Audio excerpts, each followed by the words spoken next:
बिस्मिल्लाहिर्रहमानिर्रहीम। अस्सलाम वालेकुम। This is Sana Saeed and welcome to the calligraphy course. जैसे कि आपने लास्ट वीडियो देखी होगी, हमने अरबिक कैलीग्राफी स्टार्ट की है अपनी, तो आज हम उसी कोर्स को रिज्यूम करेंगे। तो लास्ट वीडियो में आपने अलिफ को लिखना सीखा था और मैं उम्मीद करती हूँ कि आप लोगों को अलिफ लिखना आ गया होगा। और इंशाल्लाह आज हम लोग अलिफ की मोर प्रैक्टिस करेंगे और देखेंगे कि अलिफ का यूज कहाँ कहाँ और किस तरह से होता है। ठीक है, क्योंकि मोस्टली वर्ड्स में अलिफ जो है वो यूज हो रहा होता है। तो आज हम देखते हैं कि हमने अलिफ को कहाँ कहाँ पे यूज करना है।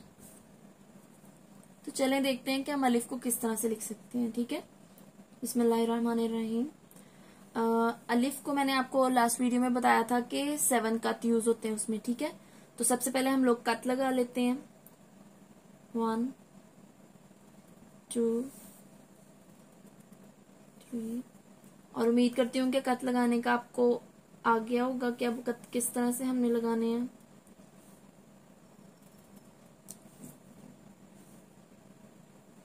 ठीक है, तो ये 7 कत हम लोगों ने लगा लिए।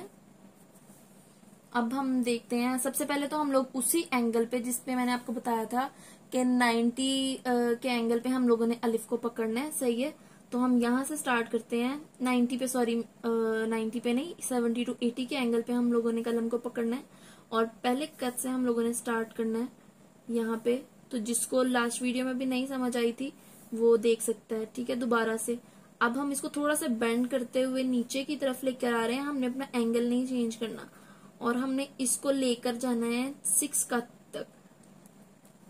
अब अगर आपकी खत्म हो जाए तो हमने वहीं से दोबारा एंगल अपना स्टार्ट करना। ठीक है, कलम को हमने छोड़ना नहीं है और अपना एंगल नहीं चेंज करना। अब ये 1 2 3 4 5 एंड 6। ओके, 6 कट पे आके हमने इसको रोक लेना।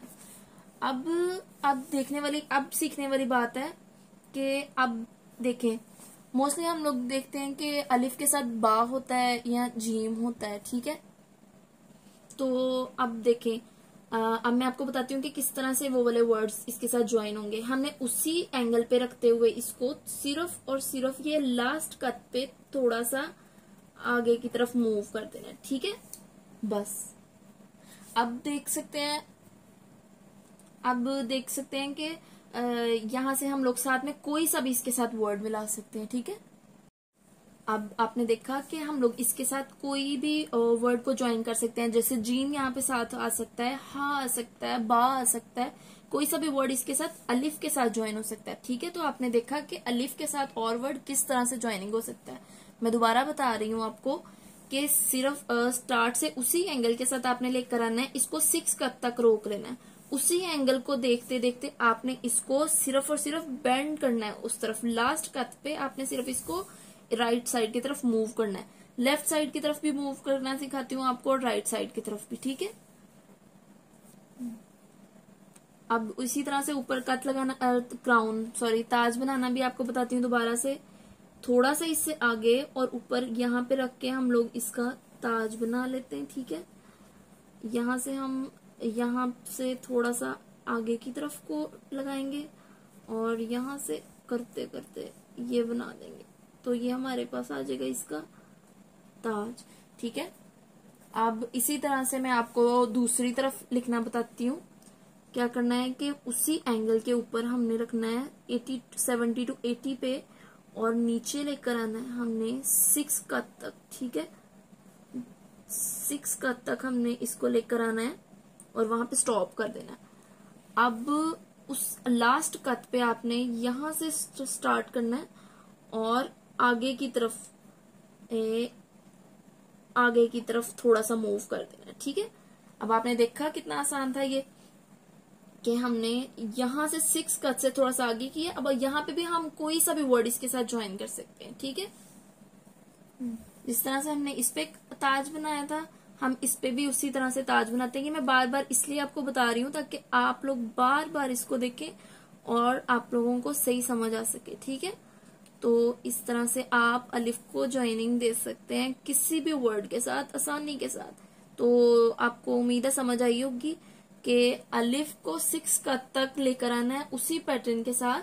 अब आपने इस अलिफ के साथ राइट साइड पे कुछ ज्वाइन करना है तो आप उसको उस तरफ मूव कर दें, एक कट के सिर्फ लंबाई पे। अगर आपने उसके साथ लेफ्ट साइड पे कुछ अटैच करना है तो आप उसको उसके साथ उस तरफ मूव कर दें, लेफ्ट साइड पे, ठीक है। तो अब जैसे आपने एक ये देख लिया है, अब मैं आपको एक दूसरी फॉर्म बताती हूँ कि अलिफ को हम लोग और किस तरह से यूज कर सकते हैं, ठीक है। अब जैसे लाम अलिफ है, हम लाम अलिफ लिख सकते हैं, तो मैं आपको वो लिखना बताती हूँ, ठीक है।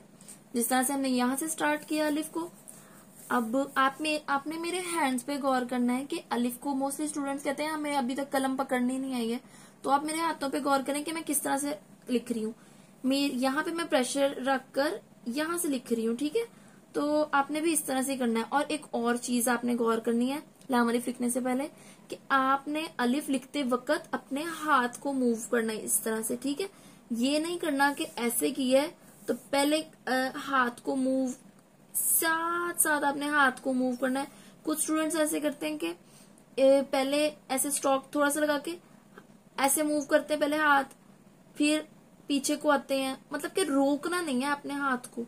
आपने एक फ्लो के साथ जाएंगे तो खूबसूरती के साथ आपका अलिफ आएगा, ठीक है। तो आपने इस चीज का बहुत ध्यान रखना है कि आपका हाथ साथ साथ मूव करता जाए इसके, फिर ही आपका अलिफ प्यारा आएगा, ठीक है। तो अब मैं आपको बताती हूँ कि लाम अलिफ किस तरह से लिखना है, ठीक है।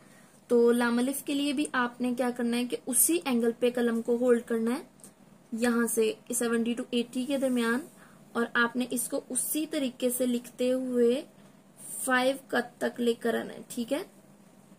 5 कट तक जब हम लोग ले आएंगे इसको, आई थिंक यहाँ तक 5 बनते हैं, ये जी 5 कट तक हो गया। अब उसके बाद हमने क्या करना है कि यहाँ पे 2 कट की ऊंचाई से इसको यहाँ पे, ठीक है, यहाँ पे 2 कट हमने लगा लेने हैं, ठीक है। और अंदाजा अब आप देखिएगा, अंदाजन यहाँ पे 3 कट, 1 2 एंड 3, यहाँ तक आप निशान लगा लें, ठीक है। तो अब आप देखिए, अब ध्यान से देखना है आपने कि 2 कट की लंबाई और 3 कट की चौड़ाई के साथ हमने इसको आगे की तरफ मूव करना है। एंगल हमारा वही रहेगा, लेकिन हमने सिर्फ और सिर्फ क्या करना है कि अपने कलम को उधर ही रखना है उसी एंगल के ऊपर, लेकिन आगे की तरफ उस लंबाई और उस ऊंचाई के साथ इसको मूव करना है, और एंड पे जाते हुए हमने नीचे से उसको छोड़ देना है, आगे की तरफ बस लेकर आना है। ये देखें, हमने क्या किया कि हमने सिर्फ ऊपर वाली स्टेप को मूव किया और नीचे से छोड़ दिया। तो इस तरह से हमने इसको फिल कर देना है, और ये हो गया हमारा लाम अलिफ। अभी हमने ये लाम लिखा है इस तरह से। अब हम क्या करेंगे कि इसको यहाँ से 4 कट, ठीक है, 4 कट यहाँ पे चौड़ाई देंगे ऊपर, ऊपर की तरफ 2 3 एंड 4, ठीक है। अब हमने जिस तरह से यहाँ पे ऊपर लिया था एंगल, अब उसी तरह से हम यहाँ पे सिर्फ कलम को मूव करेंगे। जैसे हमने अपना हाथ को टेढ़ा किया ना, एंगल हमारा वही रहेगा, लेकिन हमने क्या करना है कि जैसे ये है ना, यहाँ पे रख लिया तो आप समझे कि आपने हाथ अपना इस तरह कर लिया, लेकिन एंगल हमारा वही रहेगा, ठीक है। अब आपने यहां से शुरू करना है अपना कलम से, ठीक है। यहां से शुरू करते हुए आपने सेम उसी एंगल के ऊपर अपनी अलिफ को लिखना शुरू करना है। आप समझें कि आप अलिफ लिख रहे हैं, ठीक है, और लेते आना है यहाँ तक। तो अलिफ इस तरह से लिख लिया, जैसे ये अलिफ लिखते हैं सेम वैसे ही अलिफ लिखना है, लेकिन हम लोगों का फर्क क्या है कि हमने इसको, कार्ड को आप मूव कर लीजिएगा आपको जैसे आसानी हो, या अपना हाथ अगर आप रख सकते हैं तो आप उस तरह से कर लीजिएगा, ठीक है। अब बाकी क्या हमने करना है कि इसके ऊपर भी हम लोग ताज बना लेंगे, ठीक है। यहाँ से जैसे मैंने आपको ताज बनाना बताया है, यहाँ से इस तरह से नीचे, और यहाँ से ऐसे, ठीक है, और इसको कर देंगे हम फिल।